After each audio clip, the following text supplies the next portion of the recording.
राज्यभरात शेतकऱ्यांना अवकाळी पावसाचा तडाखा बसलाय। त्या संदर्भातल्या टॉप 9 बातम्या बघूया। सोलापूरमध्ये आशिष शेलार यांच्याकडून नुकसानीची पाहणी। शेलार यांना नुकसानीची माहिती देत असताना अश्रू अनावर। तर उत्तर सोलापूरमध्ये अवकाळीमुळे द्राक्ष बाग भुईसपाट। सांगलीमध्ये आमदार रोहित पाटील यांच्याकडून नुकसानग्रस्त द्राक्ष बागांची पाहणी।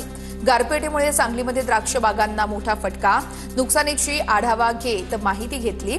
कृषी विभागाला तातडीने पंचनामे पूर्ण करण्याच्या रोहित पवारांच्या सूचना। धुळे तालुक्यामध्ये वादळाचा तडाखा। शेतातील पिकं जमीनदोस्त। माजी आमदार कुणाल पाटील यांनी नुकसानग्रस्त भागाची पाहणी केली।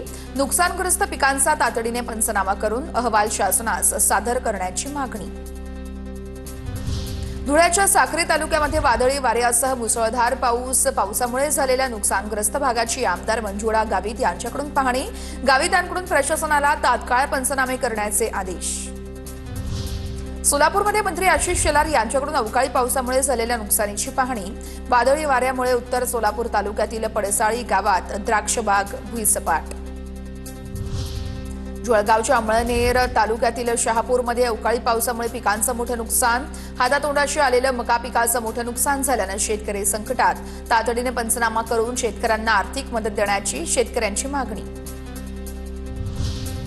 परभणीमध्ये अवकाळी पावसामुळे कांदा पिकांचं मोठं नुकसान। कांदा उत्पादक शेतकऱ्यांच्या अडचणी वाढल्या। काढणीला आलेला कांदा यावेळेस भिजल्यानं कांदा जमिनीमध्ये सडण्याची भीती व्यक्त केली जाते। 2 दिवसाच्या अवकाळी पावसानं बीड जिल्ह्यामध्ये 156 हेक्टरवरील पिकांचं नुकसान। प्रशासनाकडून पंचनामे करण्यास सुरुवात। गहू, हरभरा, बाजरी आणि इतर पिकांसह फळबागांचंही नुकसान।